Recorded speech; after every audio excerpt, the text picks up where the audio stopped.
अभी इसके पहले आप गैसीय विनिमय देखे थे ना।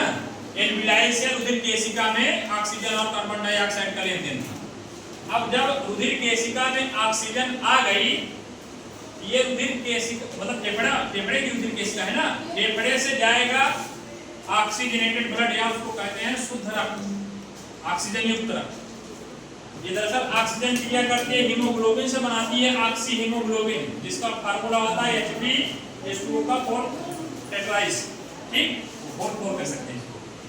तो ये ऑक्सी हीमोग्लोबिन फिर चला जाएगा हार्ट में, देखो हार्ट है ना, फिर हार्ट से चला जाएगा शरीर के विभिन्न भागों में, और विभिन्न भाग में जो कोशिका है उसी रुधिर केशिका में जो ऑक्सीजन वाला ब्लड गया, ऑक्सीजन गई है, रुधिर केशिका से रुधिर कोशिका में चली जाती है। रुधिर कोशिका में नहीं, मतलब शरीर के विभिन्न कोशिकाओं में चली जाती है। केशिका से कहां चली जाती है?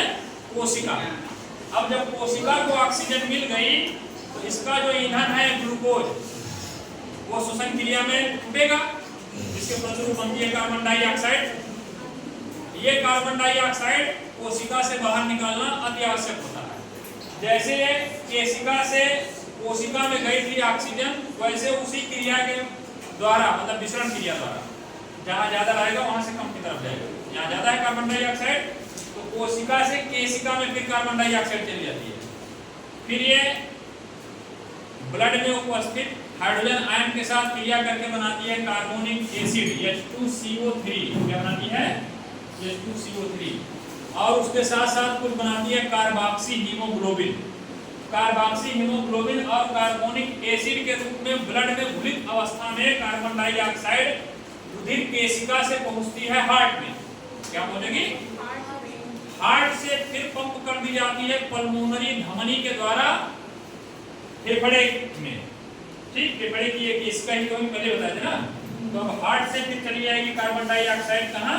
फेफड़े में, और फेफड़े से फिर पहुंच जाएगी एल्विलाई में, एल्विलाई से फिर जो है श्वसनिया में, श्वसनिकाओं में, श्वसनिकाओं से श्वसनिया में, श्वसनिया से सांस नली में, और सांस नली से ग्रसनी में, ग्रसनी से नासा गुहा में, नासा गुहा से नासा छिद्र या मुंह से बाहर निकाल देंगे।